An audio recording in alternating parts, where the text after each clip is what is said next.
Esposado y escoltado por agentes de la Agencia Antidroga de Estados Unidos, la DEA. Son imágenes de Nicolás Maduro difundidas por la Casa Blanca. En ellas se escucha cómo Maduro saluda incluso a varias personas y les felicita el Año Nuevo. Momentos antes aterrizaba Nicolás Maduro junto a su esposa en el Aeropuerto Internacional de Stewart. Se trata de una instalación militar utilizada de forma habitual para traslados sensibles de detenidos federales y operaciones de máxima seguridad, muy alejada de aeropuertos civiles y bajo control directo del Pentágono y del Departamento de Seguridad Nacional. Hay decenas de agentes de distintas agencias federales como el FBI o la Administración de Control de Drogas, la DEA, lo esperaban. Y esto que ven son imágenes en directo de Caracas, del skyline de Caracas. Allí a esta hora son las 7:30 de la mañana, amanece en Caracas con una tensa calma tras la noche y sobre todo tras los acontecimientos de ayer. Saben que ayer Estados Unidos ha llevado a cabo una intervención militar relámpago con la que ha logrado capturar al expresidente Nicolás Maduro y a su esposa, que ya se encuentran en territorio norteamericano, como acabamos de ver. Tensa calma en Caracas a la espera de posibles acontecimientos. Hola, muy buenos días. Vamos a ver cuál es la situación justamente allí en Caracas. Allí se encuentra nuestra compañera Lila Vanorio. Buenos días. Pues Caracas recién se está despertando de una noche en la que quizás muchos intentaron recuperar el sueño de la jornada del día anterior, que resultó agotadora cuando esos estruendos de la operación militar y las detonaciones en la ciudad de Caracas despertaron a los venezolanos. En la noche también se generó información y tiene que ver con que Delcy Rodríguez está ahora ejerciendo funciones de presidenta encargada luego de que el Tribunal Supremo de Justicia decretara falta temporal, argumentando el secuestro de Nicolás Maduro por parte de funcionarios la administración de Donald Trump.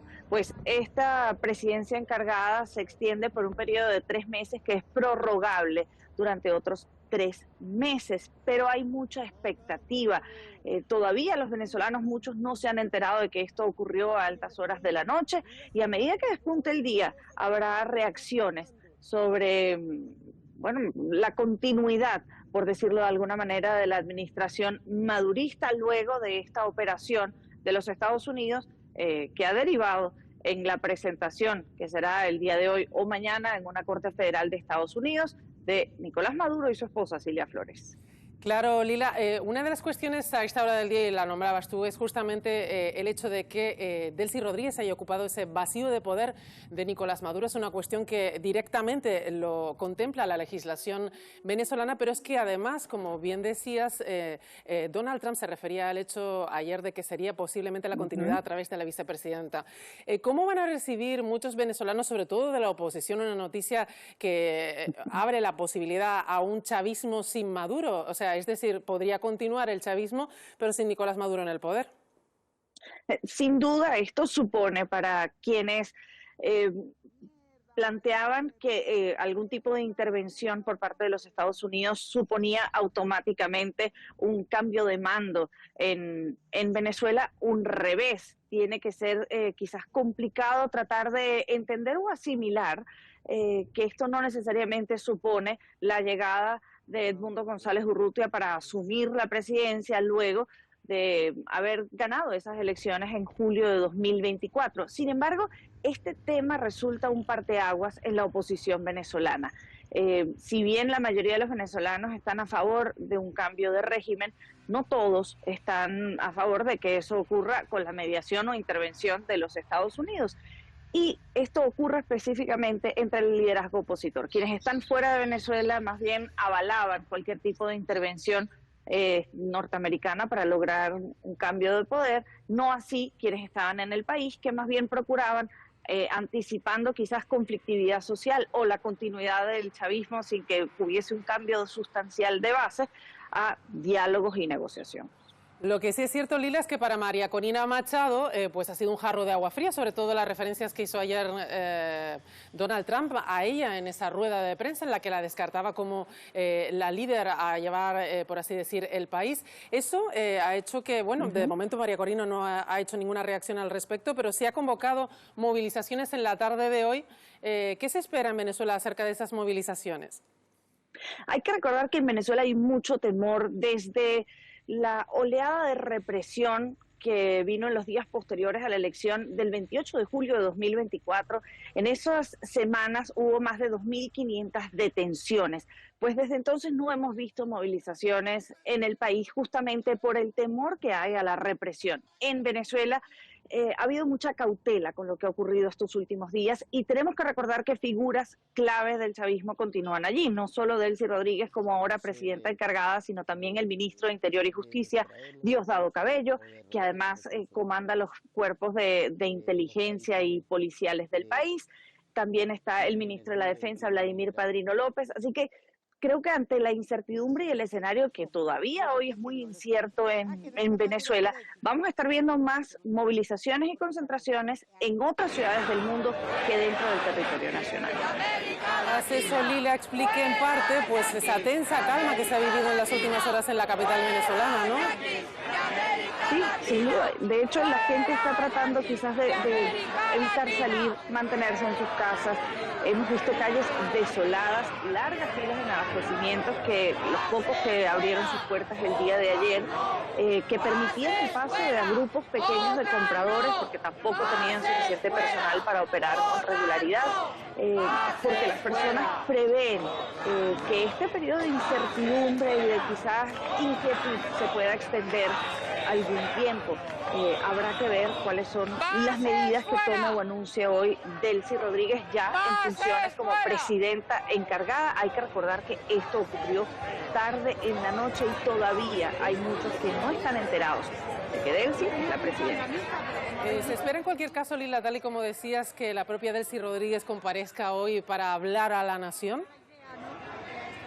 Se espera, bueno, esa es la expectativa que tenemos todos, sobre todo porque ayer este anuncio se da luego de que ella leyera un comunicado desde el Comando de Defensa de la Nación asegurando que Nicolás Maduro era el único presidente, y esto parecía ser una respuesta de la propia Delcy Rodríguez a el comentario que hacía Donald Trump asegurando que Delcy Rodríguez había estado en contacto con el secretario de Estado Marco Rubio y que estaba dispuesta a hacer lo que fuese necesario para lograr ese periodo de transición. Recordemos, Donald Trump incluso decía que era Estados Unidos quien estaría en control de Venezuela hasta que pudiese darse. Eso generó mucha suspicacia, pues minutos después ella aparecía con un gesto de lealtad quizás a Nicolás Maduro, asegurando que él era el único presidente de Venezuela. Muy bien, pues Lila Vanorio, gracias por esa información tan extensa acerca de cuál es la situación en Caracas. Seguiremos en contacto a lo largo de todo el día para saber cómo evolucionan los acontecimientos en las próximas horas. Ya lo ven, la situación en Caracas, una crisis que se ha abierto desde la jornada de ayer con la intervención militar norteamericana, y especialmente es la capital venezolana donde centra toda la actualidad. La pertenencia de Nicolás Maduro a un clan de narcotráfico es la excusa política usada por Donald Trump para su captura, pero los datos del propio gobierno estadounidense y de Naciones Unidas niegan que Venezuela tenga un peso importante en la exportación de droga a Estados Unidos. Donald Trump apenas necesitó unos segundos para dar el supuesto argumento legal, según él, que permitió la captura de Nicolás Maduro. Narcoterrorism against the United States. Narcoterrorismo contra los Estados Unidos. Todo empezó atacando supuestas lanchas de narcotráfico. La idea es que desde Venezuela se enviaban drogas que mataban, según Trump, entre 200 y 300.000 personas en su país.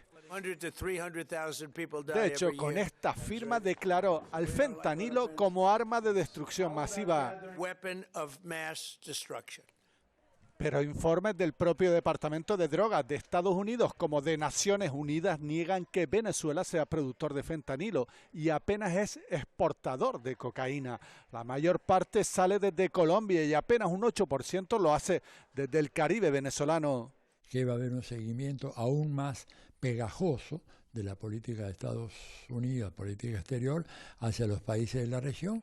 Ese seguimiento más pegajoso es la llamada doctrina Monroe, que el movimiento ideológico que sostiene a Trump, el MAGA, ha vuelto a revivir y que se basa en la intervención directa de Estados Unidos en Latinoamérica. La captura de Maduro ha convertido esa idea en un hecho real. Esa acusación por narcotráfico, que es uno de los principales motivos por los que Donald Trump ha llevado a cabo esa intervención militar en Venezuela. Tenemos con nosotros aquí en plato a Rafael Álvarez Gil, que es doctor en Derecho y además es politólogo. Rafael, muy buenos días. Buenos días, Isabel. Buenos días. Gracias por estar con nosotros esta mañana para ampliar un poco lo que son todas las informaciones que nos van llegando de Venezuela. Veíamos un vídeo de nuestro compañero Miguel Ángel Quintana acerca de esa excusa que ha usado o ha utilizado Estados Unidos en las últimas semanas para acusar al régimen de Maduro de ser un régimen que se dedica al narcoterrorismo. Excusa que, por otro lado, las autoridades norteamericanas afirman y aseguran que tienen pruebas contra el régimen de Maduro y también contra el hijo de Nicolás Maduro e incluso contra la mujer de Maduro, contra Cilia Flores, que ha sido detenida en las últimas horas. ¿Tú qué opinas acerca de todo esto? Bueno, suena pretexto, ¿no? Las relaciones internacionales, hay dos modelos imperantes, el idealismo kantiano o, por el contrario, la realpolitik. Y Estados Unidos, no de ahora, sino de mucho tiempo hasta la actualidad, se ha movido por intereses fruto de lógicas imperiales. Lo que ocurre, sin embargo, es que ya no hay miramientos, ya no hay apariencias, ¿no? Hace cosa de 20 años, mi generación, que por ejemplo se politizó en política internacional al calor de la intervención en Irak por la administración de Bush hijo de los republicanos, veíamos entonces a Colin Powell en el Consejo de Seguridad simulando que había armas de destrucción masiva, que nunca hubo, por cierto. Y Tony Blair, José María Aznar y George Bush hijo nos embaucaron con la foto de los Azores en esa misión internacional que supuestamente iba a exportar la democracia. Por el contrario, esta operación quirúrgica militarmente, que ha dejado víctimas, en torno a 40, pues volvemos al patio trasero sudamericano de la doctrina Monroe, que América para los americanos, ¿no? Yo estoy seguro, Isabel, que tú habrás visto una película del director Costa Gabras, desaparecido, un periodista, en los días previos en Santiago de Chile del golpe de Estado de Pinochet contra el gobierno socialista y democrático de Salvador Allende. El periodista con el golpe desaparece, el padre, interpretado por cierto por Jack Lemmon, viaja a Santiago de Chile para encargarse del hijo, y ese padre ciudadano estadounidense, hombre de bien, padre de familia, que paga sus impuestos y cree en la democracia, cuando toca la embajada, en la puerta de la embajada estadounidense en Santiago de Chile, de repente, poco a poco, va viendo que tiene numerosas trabas para descubrir qué ha pasado con el paradero del hijo, ¿no? La CIA estuvo en el golpe de Estado de Chile, Bahía Cochinos en Cuba, al principio del castrismo, y volvemos a las andadas. Ha estado aquí también, en esta operación o intervención quirúrgica, que también hay que decir que, según el New York Times señalaba en las últimas horas, la CIA tenía información de dentro del régimen venezolano. Y eso abre un escenario importante del que deberíamos hablar, y es la colaboración de varios miembros del régimen chavista, entre ellos, por supuesto, Delcy Rodríguez, que todo apunta a que se va a quedar al mando del país, y su hermano, en lo que podría ser en la configuración de esta transición política, algo que ha pillado pues un poco con las horas bajas a la oposición venezolana. ¿Qué opinas de todo esto? Porque, claro, como decía nuestra compañera Leila Vanorio, los venezolanos a día de hoy, a momento dado, se están despertando. Muchos no se han enterado realmente de que Delcy Rodríguez ha tomado las riendas del país. ¿Qué va a pasar? Porque, claro, hay mucha división de opiniones, evidentemente, hay mucha parte de la población que todavía está vista, pero hay una buena parte de la población venezolana que tenía las expectativas puestas en que la oposición llegara al poder. Yo creo que no es de un blanco a negro o viceversa, hay muchos matices, hay grises, hay que esperar, hay que ser cauteloso, pero en cualquier caso, esto no es nada nuevo. O sea, el siglo XX, en periodo de Guerra Fría, retratado también en una novela de Mario Vargas Llosa, La fiesta del chivo, con la dictadura de Trujillo, lo mismo, la CIA, el intervencionismo, el patio trasero sudamericano de cara a Washington. Hay que darle contexto, vamos a ver. Nicolás Maduro es designado en vida por Hugo Chávez, que fallece en 2013, que por cierto es operado en Cuba.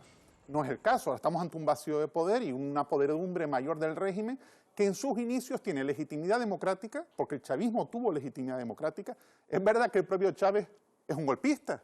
Hugo Chávez, a comienzos de los años 90, en el año 92, a la sombra de los ecos del Caracazo y de las corruptelas del gobierno de Carlos Andrés Pérez, socialdemócrata, colega del PSOE de Felipe González, Hugo Chávez, el comandante, le hace un golpe de Estado que triunfa parcialmente y luego sale en vídeo diciendo por ahora, el famoso por ahora venezolano, los objetivos no se han cumplido. Que luego cumplió legítimamente vía las urnas a finales de los 90, se aprueba una constitución. Que fue elegido, exactamente. Efectivamente, en un contexto donde, primero, la globalización aún goza de legitimidad. No hay un lado oscuro de la globalización, final de los años 90.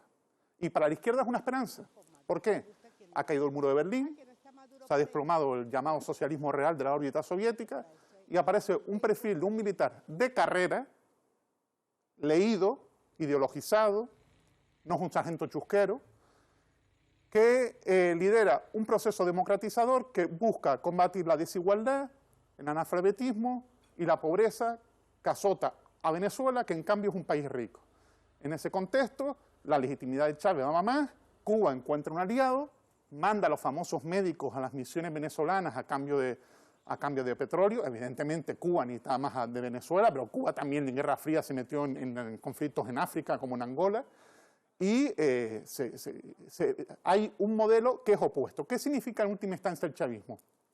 Pues antes te citaba la película esta Desaparecido de Costa Gabra, porque el chavismo a finales de los 90 rompe la tendencia neoliberal iniciada en la dictadura chilena de Pinochet con los Chicago Boys, la Escuela de Chicago, Milton Friedman, el neoliberalismo, que luego tiene su plasmación en el consenso de Washington.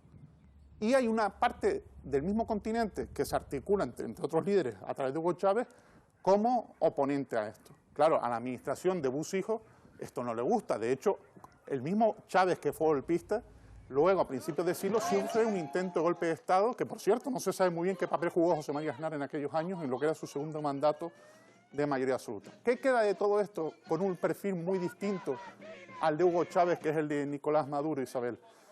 Pues queda poco, bueno, son ¿no? perfiles distintos y es real que hay que señalar que de lo que fue el régimen chavista en inicio a lo que era a día de hoy sin legitimidad democrática, y hay que recordarlo porque al fin y al cabo en las últimas elecciones fueron muy cuestionadas por la participación, por la legitimidad, por observadores internacionales. Hay que recordar que el régimen en última instancia en los últimos años había perdido aquella legitimidad que pudo tener en inicio. Que tuvo sin duda, y que además conviene, por cierto, desde España, que estamos en una crisis política constitucional de una década a esta parte, conviene extraer una lección. O sea, la segunda mitad del siglo XX venezolano es un sistema democrático bipartidista. O sea, una vez que se derroca la dictadura de Marcos Pérez Jiménez, el acuerdo de punto fijo, hay dos grandes partidos, el COPEI, centro derecha, que sería que el PP, y Acción Democrática, el de Carlos Andrés Pérez, el otro de Rafael Caldera, el de Carlos Andrés Pérez, que debería ser el Partido Socialista, ¿no? Chávez no se puede entender, y su mesianismo, sin el declive del bipartidismo y el Caracazo. Entonces los sistemas políticos se tienen que relegitimar, no solo vale el principio de legitimidad democrática de inicio, sino se tienen que relegitimar porque eso es lo que legitima sucesivamente la Constitución y el sistema político. Claro, el Caracazo es un punto de inflexión, las corruptelas del bipartidismo es un punto de inflexión y aparecen esto, o sea, que luego por otro lado tenemos a Berlusconi en los años 90 en el viejo continente y demás.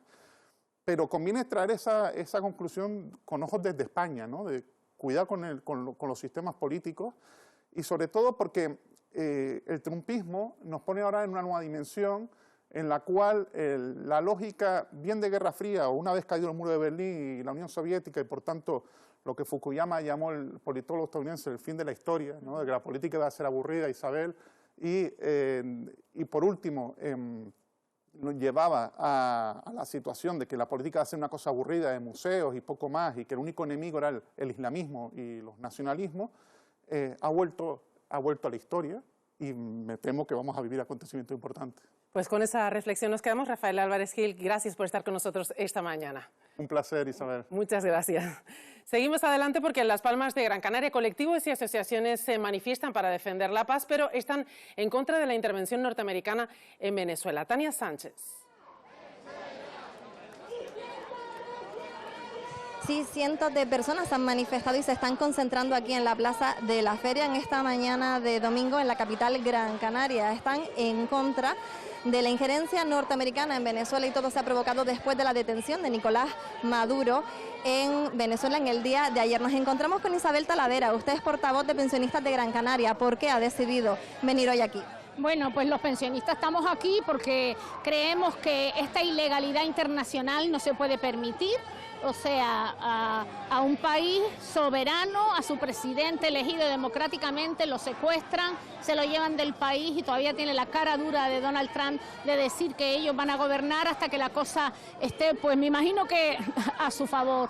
Entonces creemos que Canarias, como lugar de tránsito de mucha gente, aquí hay muchos venezolanos, también estamos preocupados porque Canarias es una golosina también para los yanquis como para Marruecos y tenemos que estar preparados. Creemos que estas injerencias que no haya por parte del gobierno de España y por parte de la comunidad internacional, pues unas declaraciones contundentes prohibiéndole a Donald Trump hacer lo que hace, ¿no? Muchísimas gracias, Isabel. Muchísimos de estos colectivos también están en contra de la violación del derecho internacional y la Carta de la ONU y la culminación de un asedio prolongado, dicen, de Estados Unidos, que es un Estado imperialista. Vamos a seguir entrevistando a diferentes personas que han querido venir a manifestarse aquí. Uno de ellos es José Miguel Araña. Él es portavoz de la plataforma Canarias por la Paz y también está usted en contra de la OTUN. ¿Por qué ha decidido venir hoy aquí? He venido a este acto porque es un acto más de solidaridad con el pueblo venezolano.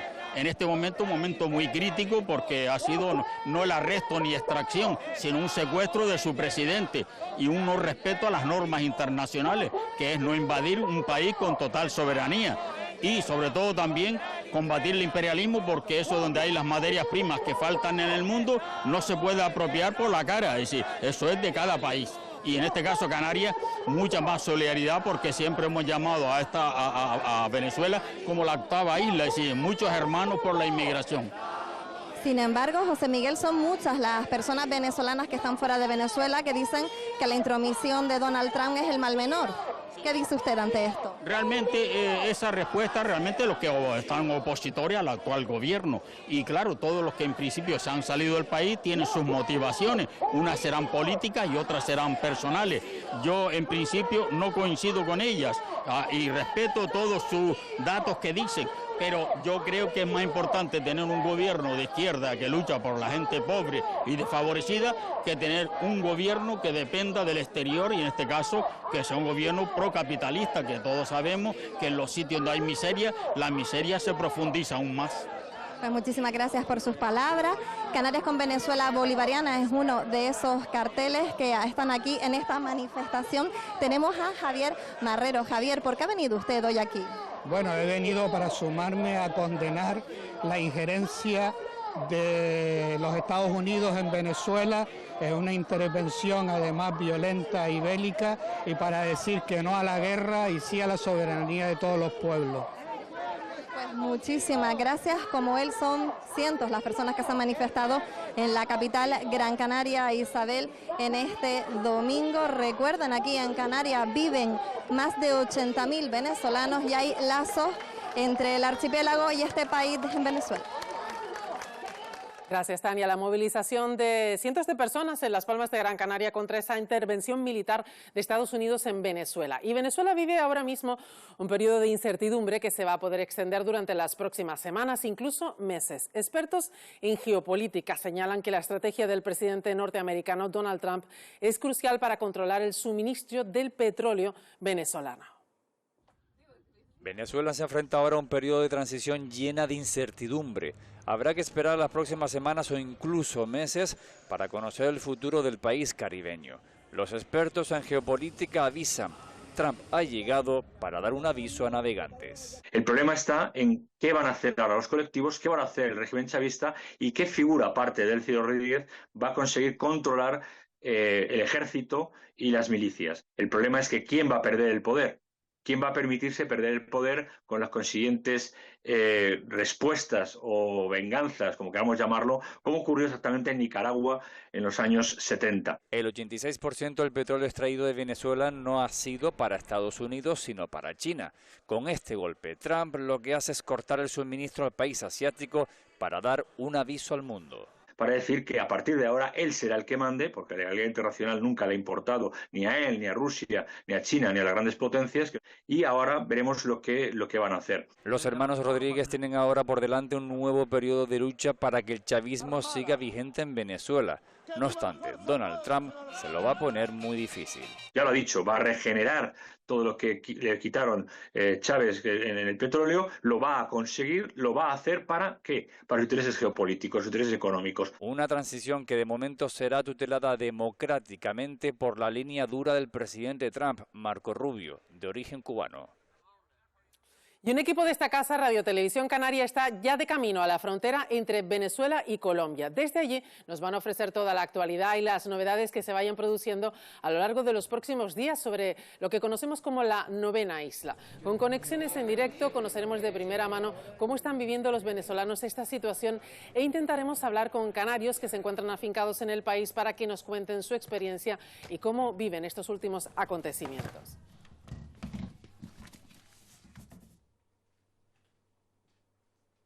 En el anterior avance veíamos como todos los diarios, tanto a nivel nacional como aquí en Canarias, abrían hoy su portada con esta noticia, la intervención militar de Estados Unidos en Venezuela. Vamos a conectar con Francisco Suárez, que es director de Canarias 7.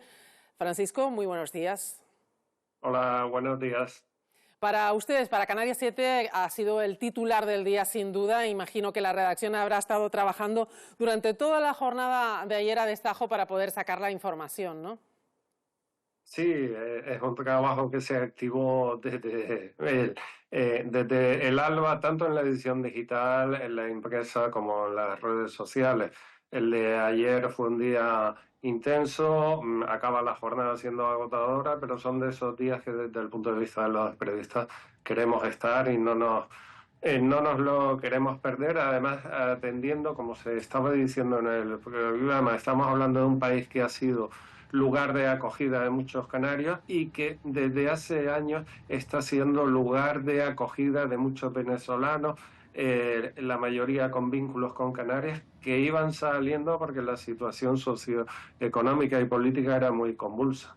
Claro, cualquier inestabilidad en Venezuela, teniendo en cuenta los lazos que tiene Canarias con Venezuela, es importante para las islas. Pero como director del Canarias 7 y teniendo en cuenta el criterio que tienes ya después de los años de experiencia que llevas al frente del diario, ¿cómo ves esta intervención militar? ¿Qué similitudes le ves con otras anteriores de Estados Unidos y qué diferencias?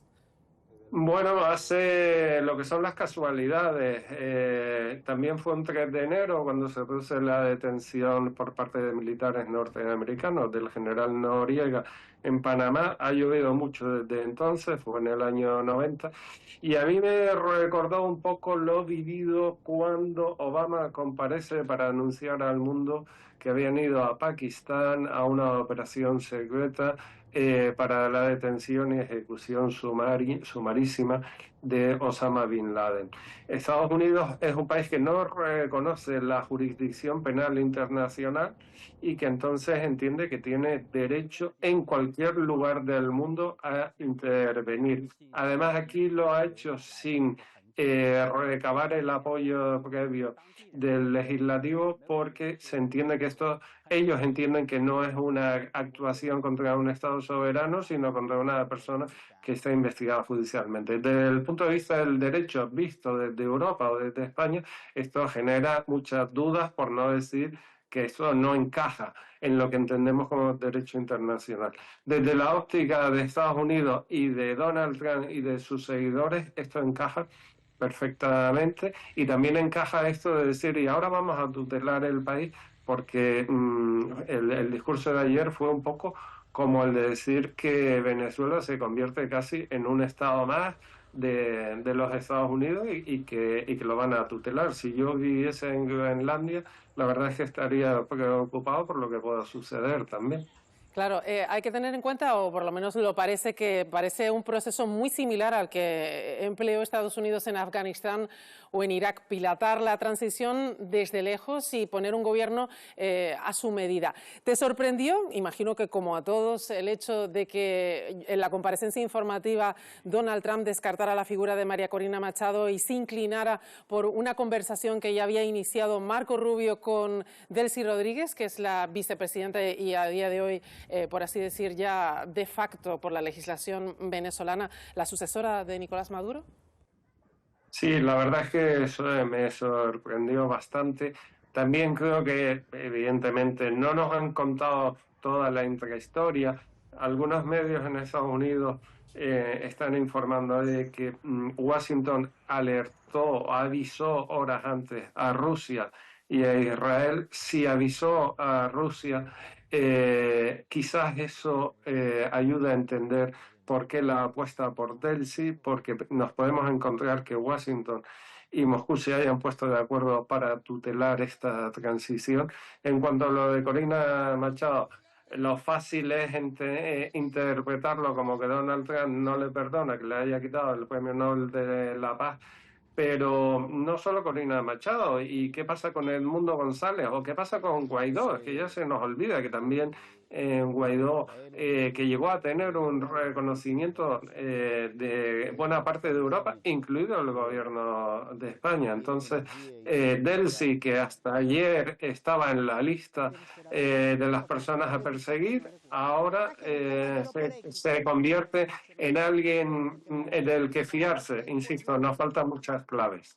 Faltan claves, pero sí es cierto que, bueno, el New York Times adelantaba en las últimas horas que la CIA pudo tener colaboración interna para poder llevar a cabo esa operación quirúrgica dentro del cuartel en el que capturaron a Maduro. Parece que podría haber algún tipo de traición por parte de algunos de los miembros de Nicolás Maduro al propio presidente venezolano. Y en ese sentido te pregunto, ¿cómo puede tomarse no solo la oposición, sino todas las personas venezolanas en el exilio, el hecho de que haya una continuidad del chavismo sin Maduro? Porque es un jarro de agua fría para muchos que esperaban que hubiera un cambio real en el país.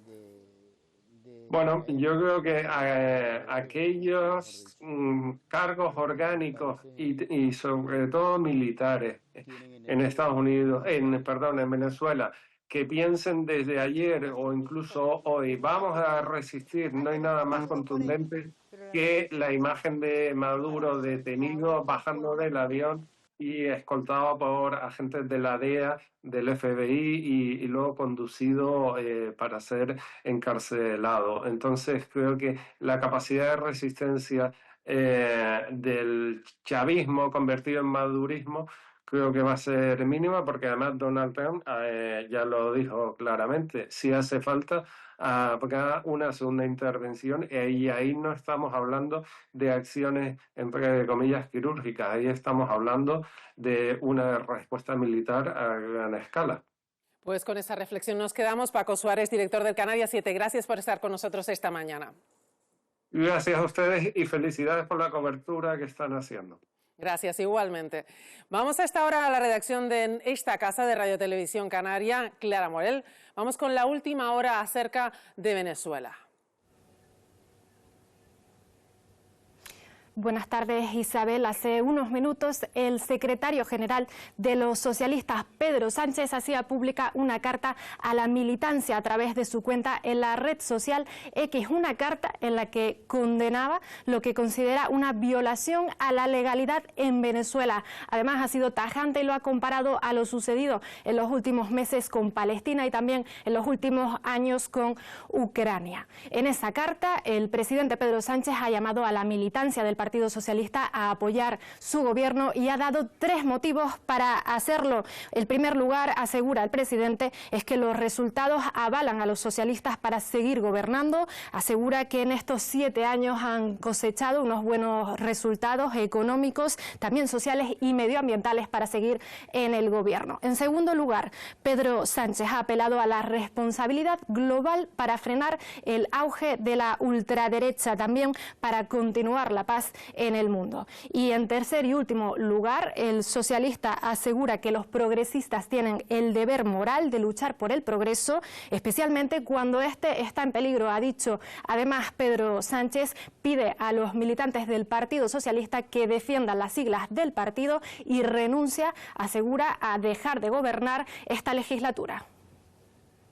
Gracias, Clara. Una nueva carta a la militancia del presidente del Gobierno estatal, Pedro Sánchez, a la militancia del Partido Socialista. Una nueva carta en la que también ha condenado enérgicamente esa intervención militar de Estados Unidos en Venezuela. Ya en la jornada de ayer, el presidente del Gobierno estatal condenaba enérgicamente esa intervención militar, siendo uno de los países que más la ha condenado públicamente, porque otros países europeos como Reino Unido, Francia, han mostrado su deseo de que haya una transición democrática, pero no con esa enérgica condena. Y han pasado pasado casi 30 horas desde que arrancase la operación de Estados Unidos en Venezuela. Vamos a repasar los hechos más destacados con Nicolás Maduro como el principal protagonista. Discurre la noche del viernes al sábado aparentemente tranquila hasta que sobre las 2 de la mañana en Caracas, 6 de la mañana en Canarias, ocurre esto. Mamá, huevo, ¿qué mierda es esta? Estados Unidos comienza a atacar Venezuela y su capital, 3,5 millones de habitantes. Los bombardeos con aviones y helicópteros se suceden durante hora y media en Fuerte Tiuna, en la base de la Carlota y en otros puntos del país. Las primeras informaciones apuntan a más de 40 fallecidos y un centenar de heridos. El objetivo principal de la operación, comandada por los Delta Force, Nicolás Maduro. El presidente norteamericano Donald Trump confirma el arresto. Maduro es sorprendido en su dormitorio con su mujer Cilia Flores tratando de alcanzar una puerta de seguridad. Estados Unidos avanza que será trasladado a Nueva York, donde será juzgado por 4 delitos, entre ellos el de narcoterrorismo. Venezuela declara el estado de emergencia. Durante la jornada del sábado, Maduro pasa de un buque norteamericano y de ahí a un Boeing 757. En helicóptero llega hasta el centro de detención. Las primeras informaciones apuntan a que este lunes se le podría tomar declaración y mientras todo esto sucede, en el resto del planeta llueven en cascada las manifestaciones en favor y en contra de la intervención norteamericana y Venezuela trata de asimilar lo sucedido con colas en los supermercados, una población emocionalmente dividida y mucha incertidumbre. Los últimos acontecimientos en Venezuela son horas intensas para la prensa escrita. Antes veíamos o conectábamos con el director de Canales 7, ahora conectamos con el de la provincia, con Fernando Canellada. Muy buenos días. Hola, buenos días. Buenos días. Buenos días, gracias por estar con nosotros esta mañana. Ustedes también abrían la provincia a 4 columnas con esa información tan destacada. Imagino que habrán sido horas intensas para ustedes. Bueno, horas intensas y que de todo hay que decirlo, a muy buena hora, porque tanto la intervención en Venezuela como la rueda de prensa de Donald Trump, dicho así, fueron a una hora muy razonable, a las 4 de la tarde aquí, la rueda de prensa, y a las 7 de la mañana, en hora de aquí, insular, la intervención en Caracas. Pero sí, son de esos días que exigen 24 horas de trabajo, dicho así. Abren ustedes con la imagen. Tratamos de reflejarlo, resumirlo en el.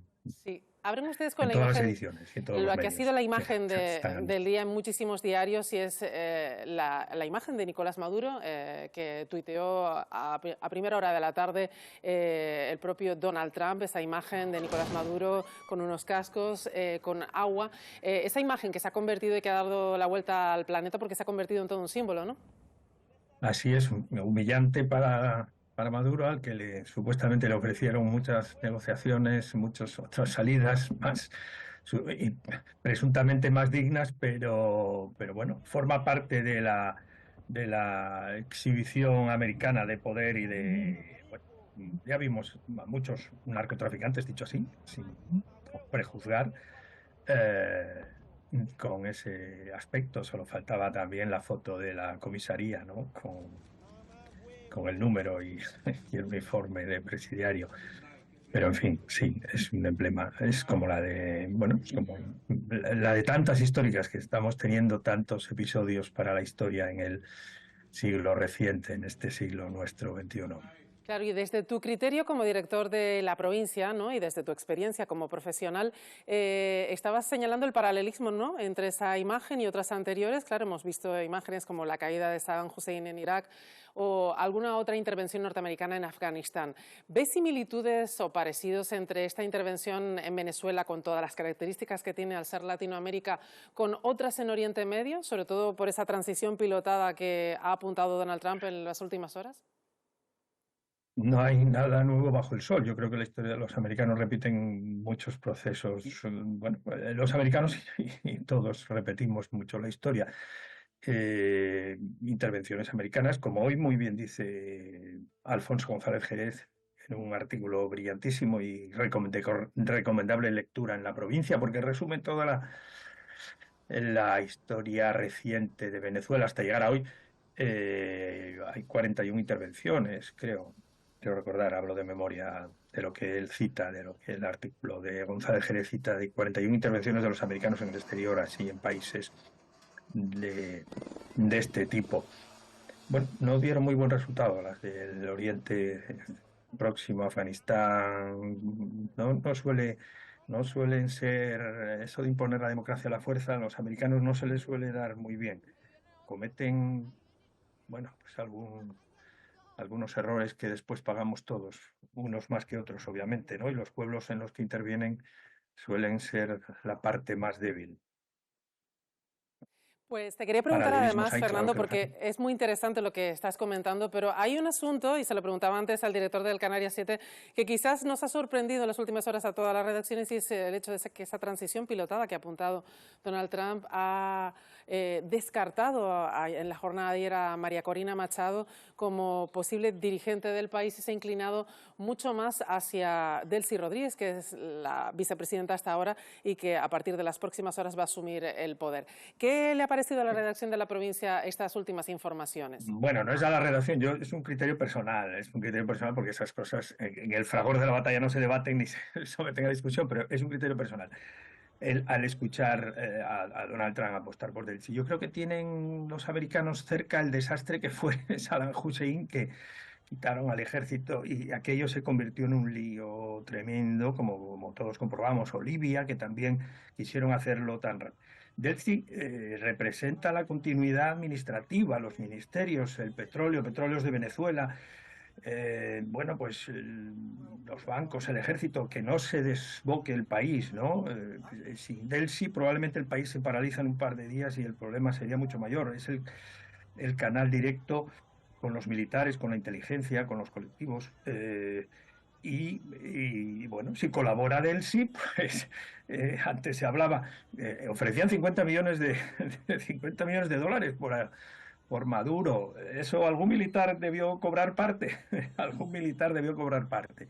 Entonces, Delcy, ahora los americanos la necesitan. El régimen se sostenían 5 personajes y Maduro no era precisamente era el más visible, pero no era precisamente el más operativo.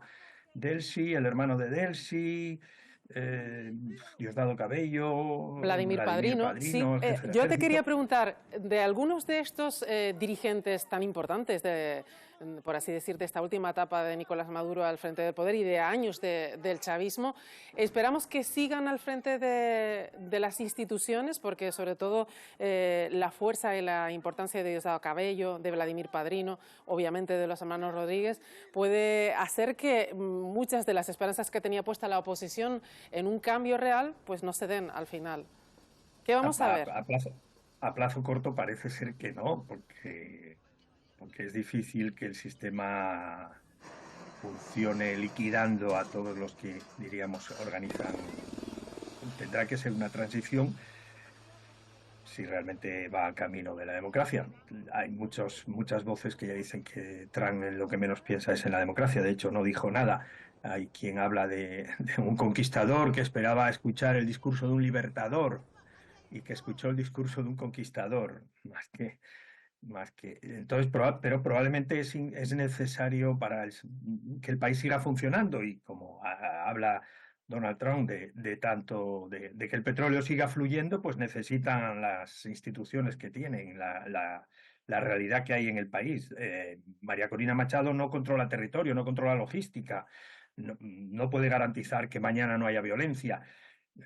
Bueno, probablemente en una segunda fase entren Edmundo González y María Corina, pero lo inmediato da la impresión, y después de escuchar al presidente de los Estados Unidos, que él sí va a seguir, diríamos, con mando en plaza, ¿no? Da pues la nos quedamos con pero hay tantas incógnitas que bueno, pues tenemos que esperar a ver lo que nos cuentan desde el más allá. Nosotros, haciendo un periódico en Las Palmas de Gran Canaria, pues nos debemos a las fuentes que nos llegan, aunque hoy en día la aldea es global y todos vemos todo y todos tenemos acceso a casi todo, pero bueno, la fuente es americana, ¿no? Sí, todavía se mantiene además la incertidumbre. Fernando Canallada, director de La Provincia, gracias por estar con nosotros esta mañana. Gracias a ustedes. las impresiones del director de la provincia acerca de los últimos acontecimientos en torno a Venezuela. Y anoche las manifestaciones a favor y en contra de la maniobra o de la intervención de Estados Unidos se sucedieron en numerosas ciudades latinoamericanas y europeas, también en Venezuela. Miles de venezolanos se concentraban anoche en la Plaza de la República, el obelisco, iluminado con los colores del país para celebrar la salida del mandatario chavista. A unos 800 kilómetros de distancia, la ciudad colombiana de Cúcuta, en la frontera con Venezuela, que fue anoche una fiesta. Y esto ayuda a que Venezuela se reestructure totalmente a corto, mediano y largo plazo. Mientras, el gobierno colombiano, que condena la maniobra de Trump, ha intensificado el control militar en el paso fronterizo de una Colombia que alberga la diáspora venezolana más grande de América Latina, con cerca de 3 millones de residentes. En Cuba, miles de personas se congregaban este sábado en La Habana para expresar su apoyo a su hermano latinoamericano, con quien mantiene desde hace tiempo una estrecha relación. Estas son imágenes en directo de la señal de la frontera entre Venezuela y Colombia. Es una de las fronteras principales del país. Es un momento de máxima tensión e incertidumbre en este punto fronterizo que atraviesan habitualmente miles de personas. Es un punto estratégico porque es parte de la frontera venezolana, una de las fronteras más sensibles del país. Ahí hay presencia de tanques y de militares y se espera que siga así a lo largo de las próximas horas. Y volvemos a esa imagen en directo que le ofrecíamos antes de Caracas, la capital venezolana. Ahí acaba de despuntar el día, pasan las 8 de la mañana, ese es el skyline de Caracas, una ciudad estratégica, una ciudad que ha ocupado durante los últimos 13 años y que dirigía al gobierno desde allí el propio Nicolás Maduro, que fue forzado precisamente a salir de Caracas, de un cuartel militar en el que se encontraba a las afueras de la capital. Una ciudad que alberga en la jornada de hoy a miles de personas que se van a levantar en breve y que, según nos comentaba nuestra compañera Lila Vanorio, ha amanecido en la jornada de hoy con una tensa calma, con una ligera tranquilidad a la espera de posibles acontecimientos en las próximas horas.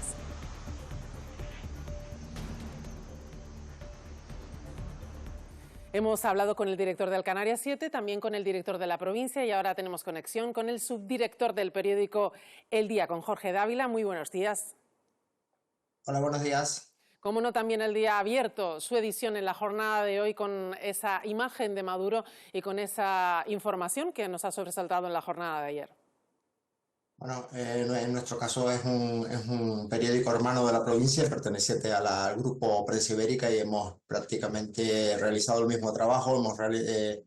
Se ha elaborado un periódico con un especial de 16 páginas donde se dan las claves de una operación que recuerda mucho a la del 20 de diciembre de 1989, aquella operación Causa Justa, donde los Rangers se invadieron Panamá y se llevaron casi a la fuerza al general Noriega, ¿no?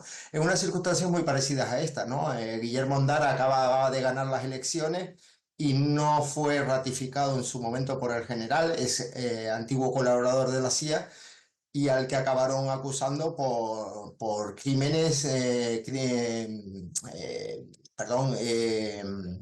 participación en una organización de crimen organizado y narcotráfico. Es una operación que se llevó en su momento George W.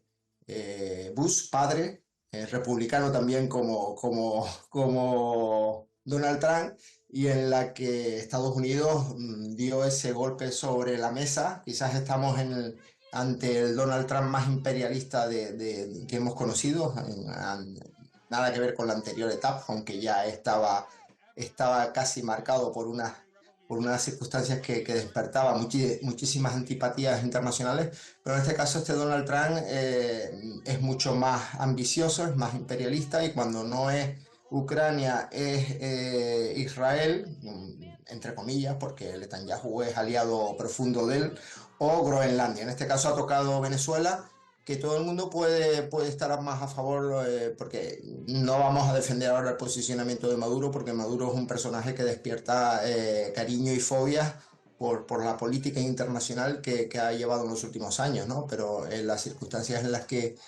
las que se ha desarrollado esta operación son muy similares a las que ocurrieron a finales, casi también en Navidades de 1989.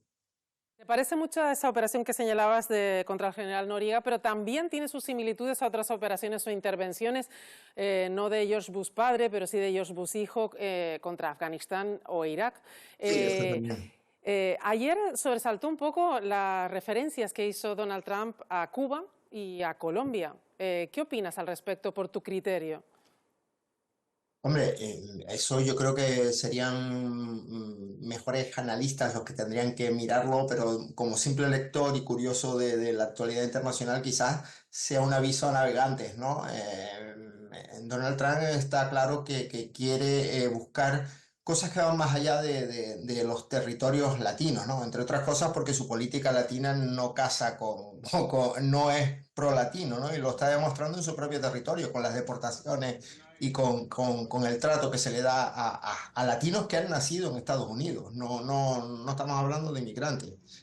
Pero evidentemente cuando le lanza ese mensaje a Colombia, país vecino de Venezuela, y a Cuba, son dos regímenes que no le ríen las gracias a Estados Unidos y que posiblemente los tengan en el punto de mira. No sé si en las mismas circunstancias o en una operación muy parecida, porque estamos hablando, estos días podemos tirar de hemeroteca y hablábamos vemos vídeos de incluso Chávez, cuando anunciaba este tipo de operaciones muy precisas, casi de cirujanos, donde un comando estadounidense se infiltra en el país, perdón, y se lleva a un mandatario, ¿no? Que no digo que eso sean las fórmulas más democráticas y que puedan ser un ejemplo de libertad, sobre todo para alguien que quiera optar a un premio Nobel de la Paz. Lo que sí que habría que apuntar es que habría diferencias, sobre todo, Jorge, en torno a cómo el presidente norteamericano o el gobierno norteamericano toma la decisión sin haber consultado antes con el legislativo y, sobre todo, también que no ha tenido en cuenta los organismos internacionales. ¿Qué esperas de la Asamblea General de la ONU que se va a celebrar en la jornada de este lunes? Yo creo que si seguimos el comportamiento que ha tenido la ONU últimamente con Estados Unidos, lo normal es que sea tibieza. Tibieza porque no es precisamente un órgano que esté por la labor de condenar los movimientos internacionales que hace Donald Trump, ¿no? Yo no espero que haya una condena importante, ni siquiera haya un posicionamiento, vamos, ni mucho más lejos de la realidad a favor de Venezuela, ¿no? En todo caso, sería una cuestión casi, y no creo que tampoco la justifiquen, pero se van a quedar en una posición de camino del medio, tibieza, que yo creo que es esa posición de mirar hacia otro lado, ¿no? Y la de a ver si esto pasa pronto y a ver cómo termina, ¿no? Y qué es exactamente cuáles son los planes de Donald Trump, ¿no? Porque tú lo has comentado, ¿no? Es una operación que en muchos casos se ha llevado en secreto. Se está hablando de que si parte hombre, evidentemente algo como esto, tan preciso, necesita colaboradores internos, ¿no? Y que seguramente con el paso del tiempo se sabrá quiénes son los que han facilitado ese tipo la entrada de esas tropas a Venezuela, ¿no? Porque eso es algo que creo que está fuera de toda duda en estos momentos, ¿no? Probablemente se sabrá, de hecho ya se intuye. Jorge Dávila, subdirector del periódico El Día, gracias por estar con nosotros esta mañana. A ustedes, muchas gracias. Seguiremos muy atentos a la evolución de estos acontecimientos en la prensa regional aquí en Canarias. Y vamos a seguir evaluando la sucesión de acontecimientos en torno a Venezuela y tenemos conexión ahora mismo con Gerardo Pérez, que es profesor de Derecho Constitucional. Gerardo, gracias por estar con nosotros esta mañana. Hola, muy buenos días. Muy buenos días. Conectábamos ayer contigo en medio de toda la incertidumbre que suponía esa intervención militar de Estados Unidos en Venezuela, tras no haber consultado el legislativo. Hoy ya tenemos pues una idea un poco más clara tras la comparecencia informativa de ayer de Donald Trump.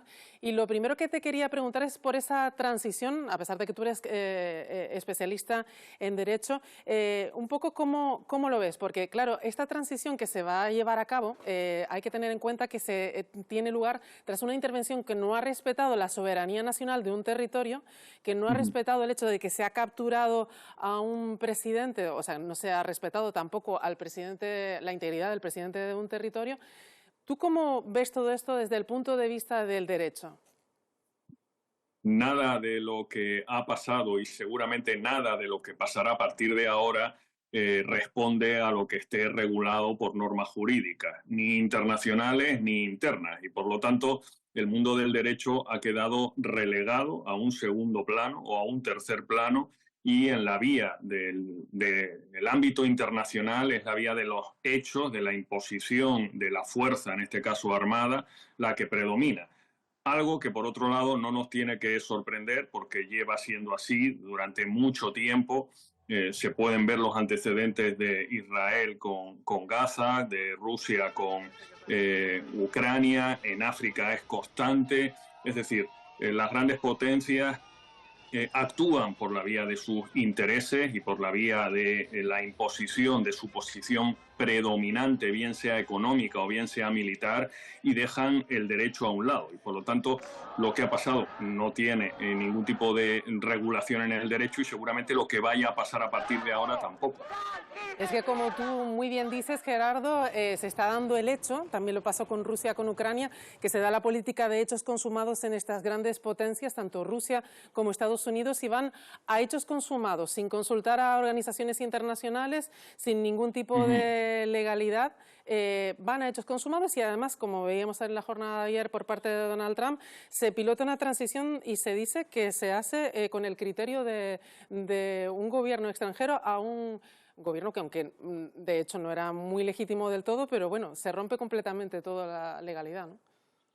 Sí, las instituciones internacionales no van a tener ningún tipo de repercusión. Sí es cierto que incluso en el ámbito del conflicto de Israel con Gaza y Cisjordania y Palestina, el Tribunal Penal Internacional incluso ha dictado órdenes de detención contra Netanyahu y algunos de sus miembros de gobierno, pero han quedado en el papel, no se han llevado a efectos. Es evidente que los organismos internacionales no tienen mecanismos para imponer sus decisiones, y en el caso actual de Estados Unidos con Venezuela ni siquiera creo que se dicte una resolución expresa como tal, habida cuenta de que Estados Unidos tiene derecho de veto en el Consejo de Seguridad de la ONU. Se dan muchos hechos sin precedentes. De hecho, por ejemplo, la captura de un presidente es un hecho que no se contempla ni siquiera en la Constitución venezolana. No sé si este hecho de quedarse sin presidente en un país por ser capturado por un país extranjero se ha dado en otra circunstancia, o tú lo recuerdas. Bueno, ya habíais hablado con anterioridad el antecedente de Panamá. Desde luego, obviamente, situaciones de estas características no se regulan ni en las constituciones ni en ningún tratado internacional, porque cuando se redactan esas normas ni siquiera se piensa en supuestos tan anecdóticos o tan imprevisibles como estos, y por lo tanto volvemos a la idea de que el derecho queda al margen, no solamente porque no se aplica, sino porque en algunas circunstancias ni siquiera contempla lo que está sucediendo. Gerardo, mañana puede ser importante, aunque no sabemos si decisiva, esa reunión en las Naciones Unidas, en las que sobre todo otros países diferentes como China o Rusia pueden expresar su malestar con esa intervención de Estados Unidos. Tú, como experto en derecho constitucional, ¿qué esperas de esa reunión? Bueno, seguramente manifestarán verbalmente desaprobación o intentarán representar el papel de antagonista al poder norteamericano, pero insisto que no creo que quede más allá de un debate. No va a haber una resolución como tal del Consejo de Seguridad. Insisto que Estados Unidos tiene derecho de veto, como otras potencias, como lo tiene China, como lo tiene Rusia, y cada vez que se va a votar una resolución que incomoda o molesta sus intereses, simplemente impone su derecho de veto y ni siquiera se puede votar. Por lo tanto, más allá del debate o que existan discursos, palabras, resolución como tal o efectos jurídicos como tal, no creo que la ONU aporte nada en ese sentido. Bueno, pues estaremos muy pendientes a ver qué es lo que ocurre finalmente en esa reunión. Gerardo Pérez, profesor de Derecho Constitucional, gracias por estar con nosotros esta mañana. Nada, un placer. Buenos días. Un placer. Muy buenos días. Bueno, pues así vamos ya llegando a la recta final de este avance informativo. Vamos a ofrecerles ahora mismo imagen en directo de Caracas, la capital de Venezuela. En estos momentos les decimos que es la amanecida en Caracas. A esta hora del día ellos se están levantando en una ligera tranquilidad tras los acontecimientos vividos en la jornada de ayer. Hay que decir que muchos venezolanos se están enterando a esta hora del día que Delcy Rodríguez, la vicepresidenta de Nicolás Maduro, ha ocupado el vacío de poder que había dejado Nicolás Maduro en Caracas, con lo que esto va a ser decisivo en las próximas horas para saber cuál va a ser el comportamiento de muchos venezolanos. A esta hora también hay que decir que siguen todas las incógnitas en cuanto a una posible transición, que lo que sabemos a esta hora del día es parte del contenido de esa comparecencia informativa en la jornada de ayer, en la que Donald Trump aseguraba que Marco Rubio va a pilotar esa transición política en Venezuela y en la que parecía que va a contar con la propia vicepresidenta venezolana Delcy Rodríguez. Además, todos estos acontecimientos han dividido a toda Latinoamérica. Muchos de los países del ALBA han criticado la intervención militar norteamericana y otros más cercanos al gobierno norteamericano, como Argentina, han alabado esa intervención militar. También en España esta intervención ha producido diversas reacciones políticas, la última la del presidente del gobierno estatal, Pedro Sánchez, que en calidad de secretario general del Partido Socialista ha, por así decir, emitido una carta a la militancia en las últimas horas en la que también condena enérgicamente esta intervención militar. Con imágenes de Caracas nos despedimos de momento, regresamos enseguida con nueva información actualizada acerca de la intervención militar de Estados Unidos en Venezuela. Enseguida regresamos. Muy buenos días.